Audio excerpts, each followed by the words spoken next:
Okay, here's the 55 Chevy truck that we're going to be working on. The first thing we're going to do is we're going to put a Mustang 2 Crossmember in it. What we're going to be installing is a chassis engineering bolt-in Crossmember. It comes with everything you need. It comes with the hardware, the Crossmember, the rack mounts are already welded in. It comes with the towers. It's got the motor mounts for small block Chevy already welded in. Comes with a couple boxing plates. Everything bolts right in, just a little bit of minor cutting and trimming for the boxing plates. Then on the Crossmember, it will require a little bit of trimming on the inside to make room for the power rack. But we're going to be putting this together. I'm going to show you guys that anybody can do this in their shop with no special skills or fabricating. We'll be taking all the factory suspension out the front of it, pretty much removing everything down to the frame rails, all the factory steering, springs. We'll be leaving the mounts, the core support. Then we'll be leaving the front Crossmember, but everything else is coming off.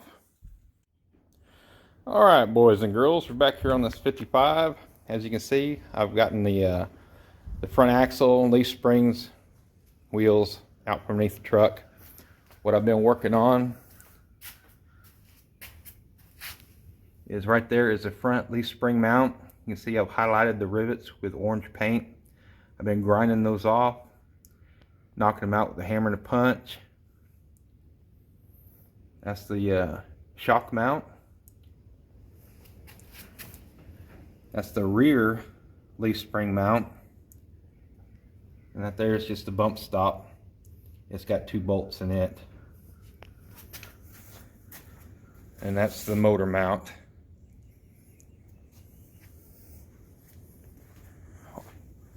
Over here you can see I've gotten everything removed already. That's where the steering gearbox was. It had 3 bolts in it. That's the rear leaf spring mount. I'm not going to mess with it right now because it's not going to be in the way of the Crossmember and the Mustang 2 IFS that we're installing. Right here's what I used.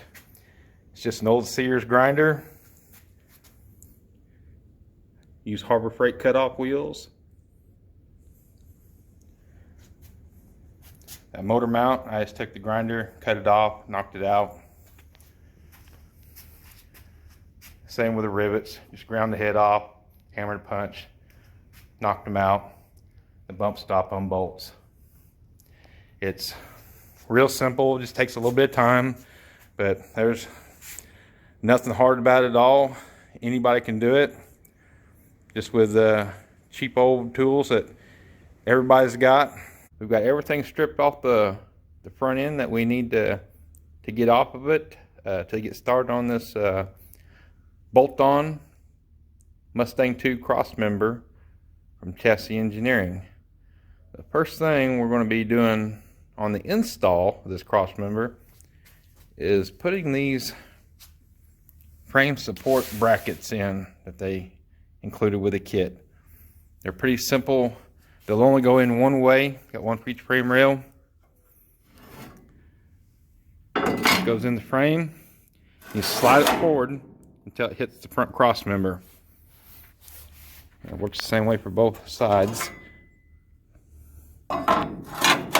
Slide it in and forward.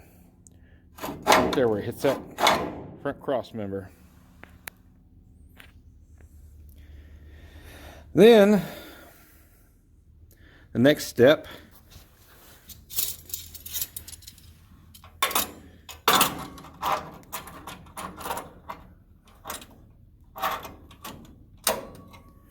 clamp that dude in place. Then all this area in here we've got to cut out. So I got to get it marked. Then I'll pull the bracket back out. I'll get that cut out. Then we'll drill holes right here and right here, and that'll bolt in. Same for each side.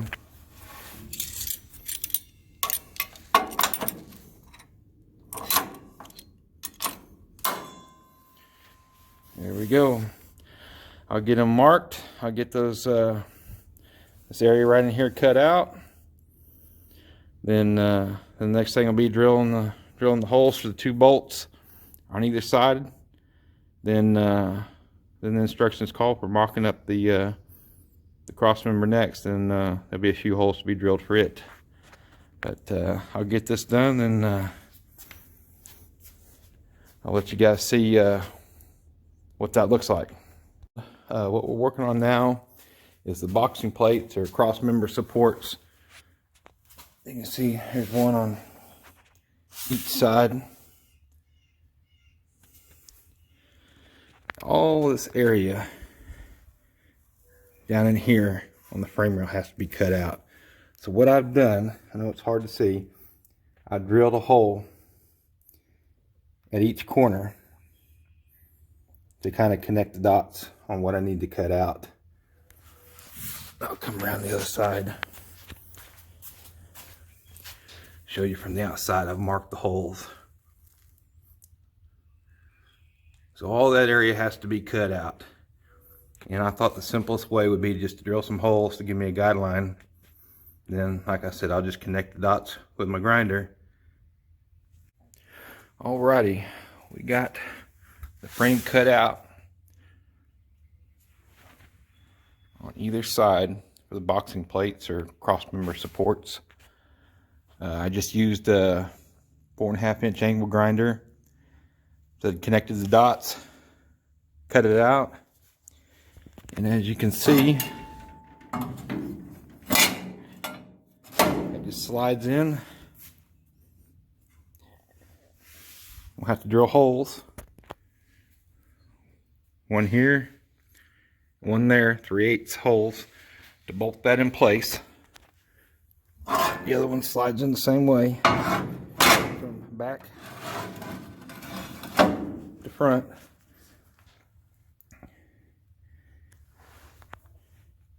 See how that fits in there. Now there's already a hole on the back side right there. We'll use that hole. It's not quite 3/8, but we'll go ahead and drill it out a little bit more and drill the other hole right up here.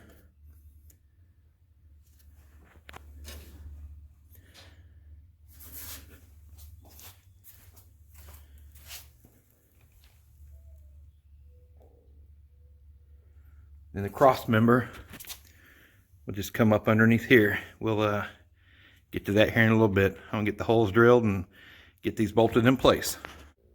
Okay, I've got the boxing plates or cross member supports bolted in place.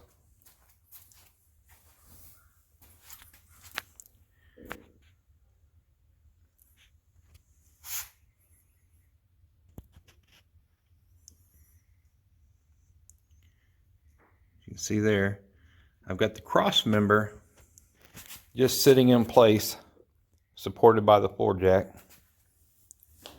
To install the cross member, you got to mark, you got to measure 26 1/8 inch from the front of the frame rail and make a mark. You can see the mark right there, and that's where the front edge of the cross member needs to be. And the cross member has got 4 holes in this plate here. One there, then inside here. And we'll have to drill holes through the bottom of that into this support, and the cross member will bolt in there.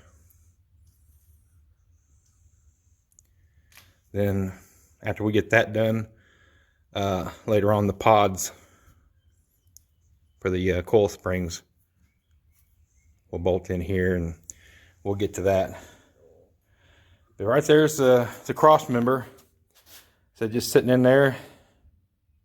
Drill me 4 more holes. We'll get it bolted in place, and then we'll keep going. Okay, here we are. I got the cross member bolted in. You can see right there. I did make one change from the factory kit.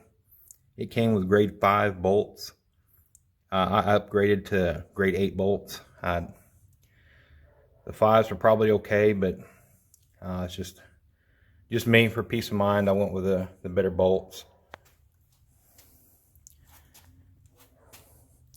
Over here, I've just got the spring cup just sitting on there. We got quite a few more holes to drill. You can see all the way around.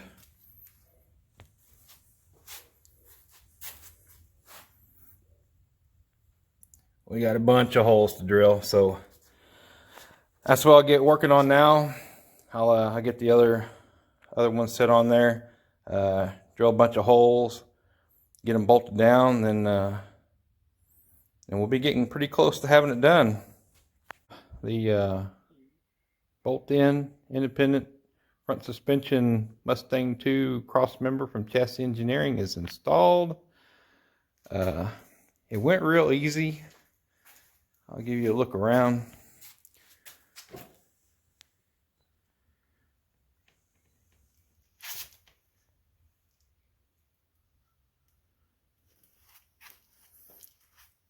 It's got 32 bolts in it, 16 per side.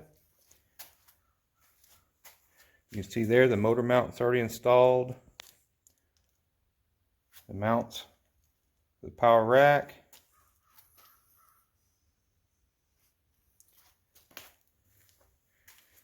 Just a little bit of measuring, just a little bit of cutting, and a whole lot of drilling holes. They're all 3/8 holes. All the bolts are 3/8 by 1 inch.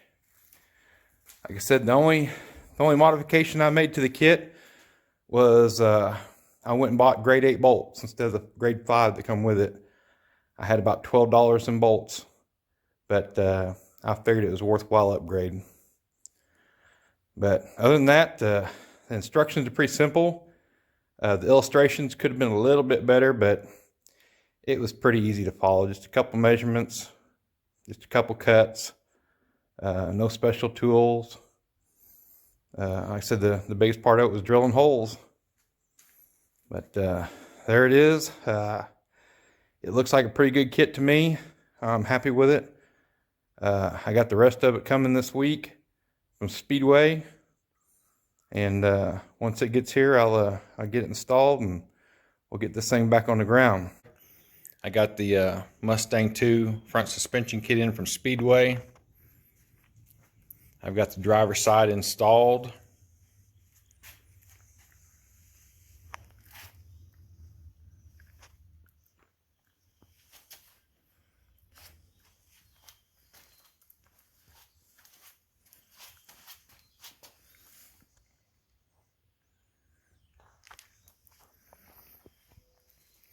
It went fairly well. Didn't have really any trouble to speak of. The kit does not come with instructions. You have to get on Speedway's website, look up your part number, then print your instructions off. Even at that, they're not real good. But as you can see, I was able to get it figured out. Here's everything laid out that we need to put this side together. There's a shock. There's your coil spring. I went with 350-pound springs. Get the upper control arm bolts. There's a spindle. I went with stock ride height spindles. Here's a lower control arm. You can see it comes with a gusset and spacer. I did not need those because the cross member that I've got, you can see right here from Chassis Engineering, already had the gusset and spacer welded in. So if you had a Speedway cross member, you'd have to weld that in. The caliper bracket, got the rotor, bearing seals. Everything's labeled really well though. As you can see, I got part numbers on those. And the rest of the stuff was all in boxes, but the boxes all had part numbers on there. They give you a part number and description what the part is, so it's really easy to figure it all out. But all in all, it's a pretty good kit. The kit also come with the power rack. We'll get started on that as soon as I get this side finished up. All right, here we are. We got the Mustang 2 independent front suspension pretty much in. I'll give you a quick rundown on kind of what I did. Start with the upper control arm. It's got 2 bolts, one here and the other one here. They just come up through the bottom of this this tower support right here. You just put the nuts on, tighten them down. The lower control arm, it was a kind of a tight squeeze, getting it squeezed on the cross member, but it's got a hole that runs through there. You just get it close, get your bolt started, take your rubber mallet, and just drive that bolt through, get your nut on the other side.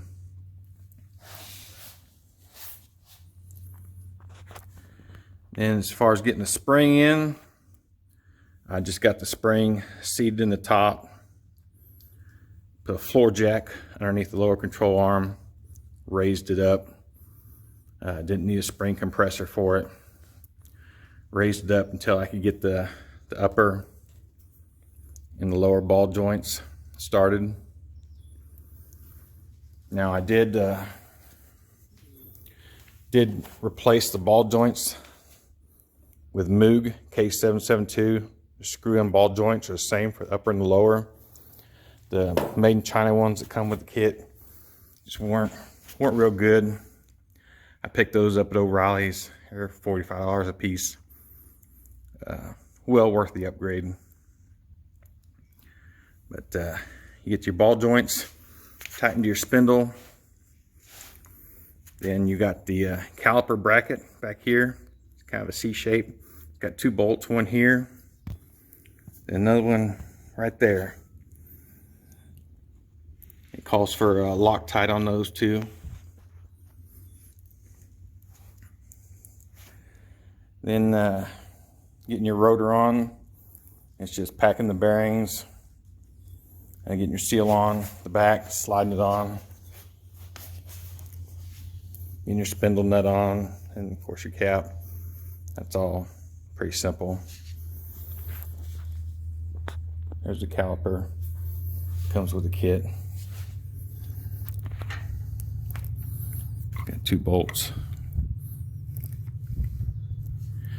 to hold it on. But there it is. It was overall it was a good kit. Pretty simple to install.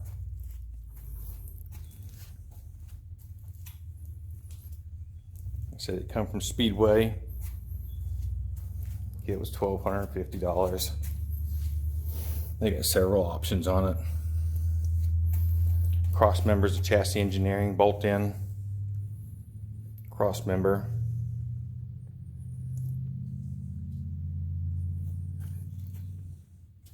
It was about right at $900. Of course, all the stuff was delivered to my door. The next thing we got is the rack and pinion steering. Now, this is a power rack. It comes with a Speedway kit. It comes with the rack spacers. Comes with the extended tie rod ends, hardware. So we'll be getting on that next, and hopefully we'll get this finished up real soon. Okay, here we are. The power rack and pinion steering is installed. Pretty much the whole Mustang 2 Crossmember suspension and steering is in now. Give you a look at the rack and pinion.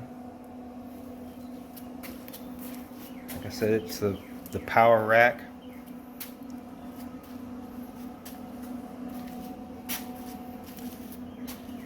Had to make some cuts on the factory crossmember. I had to take 1.5 inches off of it.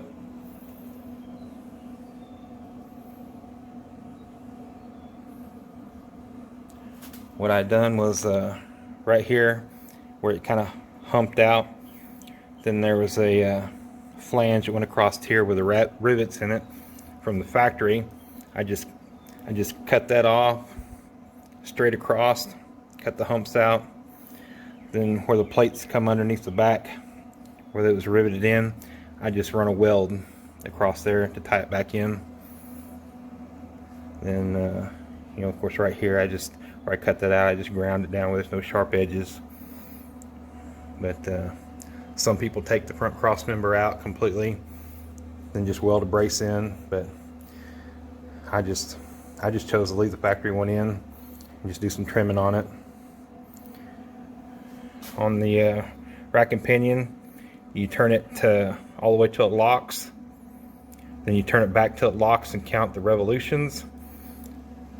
Then you go back half the revolutions it took to get from lock to lock, and that centers it. Then